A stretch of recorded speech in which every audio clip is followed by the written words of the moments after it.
Sometime in deepest night, in those hours halfway between midnight and the dawning, when strange and unknown things are free to enter, there came the otherworldly sounds of a flute. Its haunting melodies flickered from outside the hut to inside, from this side to that. Solana and Altazar both awoke, but dared not move. Their keen eyes silently searched the darkness for the source of the sounds. Soon the voice of another flute joined in, then yet another, then many more. The music came from all directions at once, and led their attentive ears from outside to the inside, from down to up, leading their attention in a spiral dance upwards, then a reverse spiral down. Altazar and Solana were becoming increasingly disoriented and unnerved by the reverberating sound, while each one of them continued to lie still and dared not speak a word to the other. The music cast a spell which took them deeper and deeper into the hypnotic trance.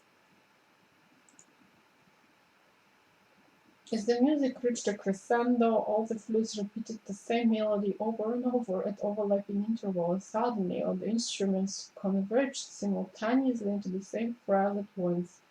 Then there was silence once again. Our travelers breathed not, moved not, but watched mutely from outside their frozen bodies. Then, lying there stunned in the darkness, they saw a strangely cloven spirit being clad in a loin cloth of palest blue, end of the hut, not through the door but through one of the walls. Upon his long flowing black hair was a silver circlet supporting a tall headdress of exotic plumes. This bizarre creature quickly threw a silver net over the sleeping forms of Altazar and Solana. Next, he deftly scooped up the net, which appeared to be weightless, even with the two travelers inside it, and walked through the wall of the hut. Outside, waiting impatiently with ears back, was a strange animal which looked like a combination of a deer and a camel with long shaggy white fur. The spirit being tossed the silvery net upon the animal's back and departed. Jumbled up in the net, Altazar and Solana fell victim to its moonbeam magic and went deeper into a strange and troubled sleep. The capture. "Now raise the net," a woman's voice commanded. The spirit being stepped forward and untangled the net from the silent bodies of Altazar and Solana. He threw the silver net high in the air, whereupon it shrunk and disappeared. Altazar and Solana slowly began to return to consciousness. Opening their eyes, they looked at each other with surprise. Then, gazing around their surroundings, they were indeed astonished. They found themselves lying on the stone floor of a large rectangular temple. The temple was composed of gigantic stone blocks, many of which must have weighed several hundred tons each. There was an unseen lighting source in the room, which cast an eerie pale blue haze over everything. In the center of each wall stood one of those strange spirit men with silvery headdresses. These four were clad in pale yellow loincloths, topped with ponchos made of brilliantly colored plumes. Altazar noted with interest that the one of the western side bore the design of a puma, that on the north a condor, in the east, where the rising sun streamed through an open doorway in the temple, he wore the fish, at the south the symbol of man. Each of these unmoving guardians stared impassively straight ahead. It could not be said for certain whether they were alive or not, for although they appeared in human forms, there was an almost transparent quality to them. Solana whispered to Altazar, "This is not the kingdom of An. Where are we? Know ye anything of this place?" A woman's soft, low voice spoke to them from the opening behind them. "Welcome, travelers, to Tiwaku. I have been expecting ye." Turning around quickly, they saw the woman standing in the doorways, assessing them with an air of confidence and power.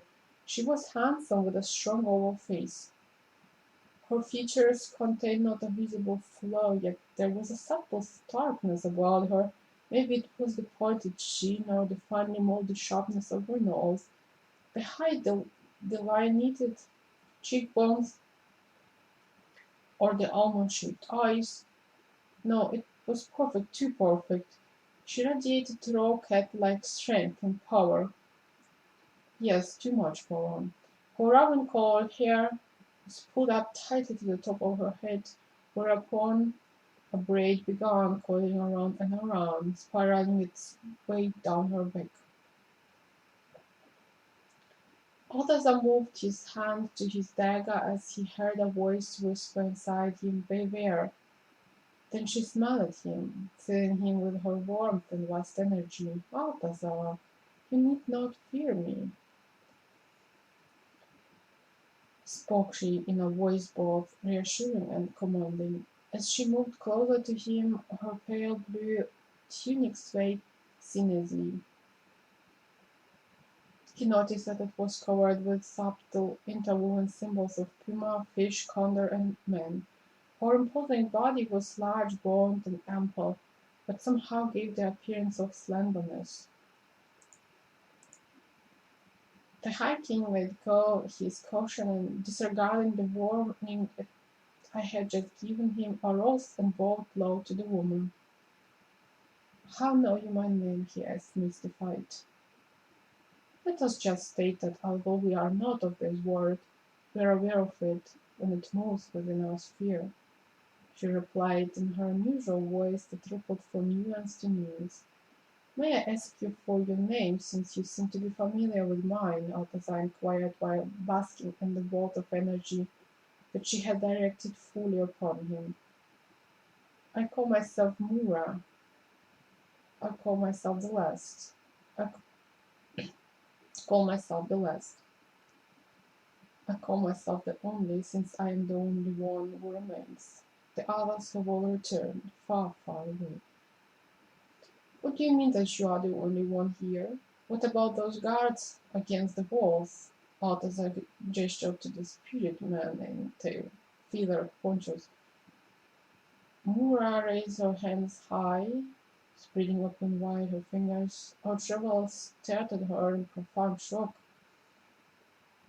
feeling penetrating shivers descend down their spines as they both noticed that she had only 4 fingers on each hand.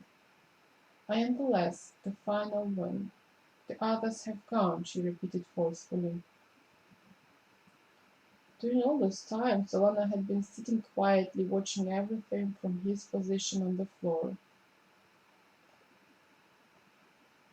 His presence seemed to have been momentarily forgotten, allowing him to absorb it all intently with his high awareness. He knew well this was not on.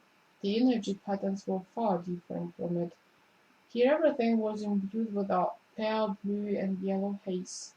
He wrote the word Tivaku through his consciousness, feeling that somewhere at some distant time perhaps he had encountered it before, and what was the significance of the puma, fish, condor, man symbols? The woman Mura he did not trust, although Altazar obviously did.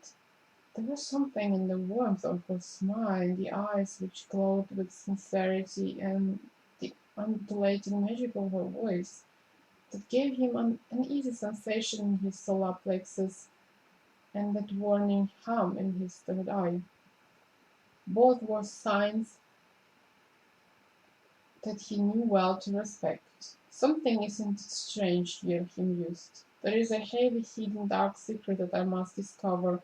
And then when she had revealed her 4-fingered hands, he had understood more. She was obviously not of this planet, but from some other highly evolved galactic system. Solana was familiar with such alien visitors to Earth. He had often been involved in ceremonies on Rapa Nui which communicated to those starry beings who watch over us on this planet and to whom some of us are bound in brotherhoods of service and wisdom. But this woman is somehow treacherous. Why was she left here alone? What does she desire of us? Solana had never imagined that starry beings could have their energy tainted and distorted, and fall from graces indeed humans were prone to do. Strange, was it not, that just when we were approaching so near to On, he was positive that the food and blankets had been provided by On, not tobacco, that we would find ourselves detoured here where the energy patterns are so different.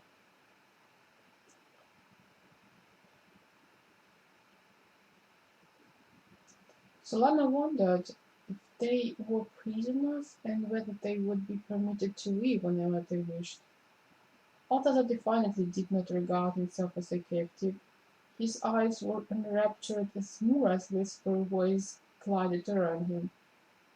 Yes, for a long time we have been an important ceremonial center, but not for the word of man. We have on occasion permitted some earthly people to end our portals, but after completing the full initiatory cycle, they rarely wish to return to whence they came. Hence we are unknown in the world, and have remained secret for countless thousands of years. What has become of all the people who have trained here? Asked Altazar. When they are fully prepared, they ascend to what I shall term the parallel dimensions. And what are they? Altazar leaned forward in total absorption. Altazar, my dear friend, that can only be revealed after you have been schooled in the mysteries which I alone hold. Her voice insinuated hidden secrets of distant universes, of bountiful treasures of forbidden knowledge. At this point in time, Solana chose to rise and make his presence known. He moved close to Altazar's side and tapped him firmly on the back in a special spot, causing him to return somewhat to his senses. Altazar straightened up and seemed to be surprised to see Solana, as he had forgotten him entirely. Ah, yes, Mura. May I present to you my good friend and traveling companion Solana, priest from the island of Rapa Nui. Solana bowed his head slightly to Mura, careful not to allow any shade of expression or emotion to reveal his impressions of their situation. Mura shot him through with a shaft of terrible low power, yet Solana moved not, standing lightly balanced on his scent of clean, innocent clarity. Solana, if you be a friend of ours, then you are welcome here as well. Mura smiled at him sweetly, and again Solana experienced a cold premonition of danger. Both of you must be weary from your long travels, so I shall dismiss you to your chambers. She gestured imperiously to the figure who had captured them to lead them out. Entering a courtyard, they noticed that the sunlight itself contained a pale blue haze to it, emanating a peculiar feeling of unnaturalness to everything.